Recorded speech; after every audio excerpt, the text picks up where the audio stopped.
കാലത്തിന്റെ കാവ്യനീതിയാണ്, കാലത്തിന്റെ കാവ്യനീതി. പിന്നെ ഒരു ചോദ്യം ചോദിച്ചു ഒച്ചയില്, ഈ അൻവർ പറഞ്ഞതിന് ഞാൻ തള്ളി പറയുന്നുണ്ടോന്ന് 150 കോടി. അപ്പൊ എന്നോട് പത്രക്കാരി ചോദിച്ചത്, അപ്പൊ ഞാൻ പറഞ്ഞു, അന്ന് ആ ആരോപണം ഉന്നയിച്ചപ്പോ നിങ്ങളെല്ലാം ഇരുന്ന് ചിരിച്ചു. അപ്പൊ ഞാൻ പറഞ്ഞു, അന്ന് ഞാൻ അൻവറിനെതിരെ ഒന്നും പറഞ്ഞില്ല, അത് പോട്ടെ എന്ന് പറഞ്ഞു.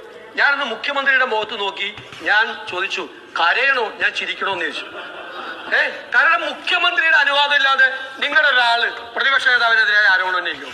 അപ്പൊ ആ മുഖ്യമന്ത്രിയാണ് അൻവറെ കൊണ്ട് എനിക്കെതിരായിട്ട് ഇതുപോലത്തെ ഒരു മൂന്നാംകിട ആരോപണം അയപ്പിച്ചല്ലോ മുഖ്യമന്ത്രി അറിയാതെ. ഈ മുഖ്യമന്ത്രിക്കെതിരായി ഗുരുതരമായ ആരോപണങ്ങൾ ഉന്നയിക്കുമ്പോ ഏറ്റവും സന്തോഷവാനാരാ? VD സതീശൻ. സാർ, കാലത്തിന്റെ കാവ്യനീതിയാണ്, കാലത്തിന്റെ കാവ്യനീതി. ഈ മുഖ്യമന്ത്രിക്കെതിരായി സംസാരിച്ചില്ലേ?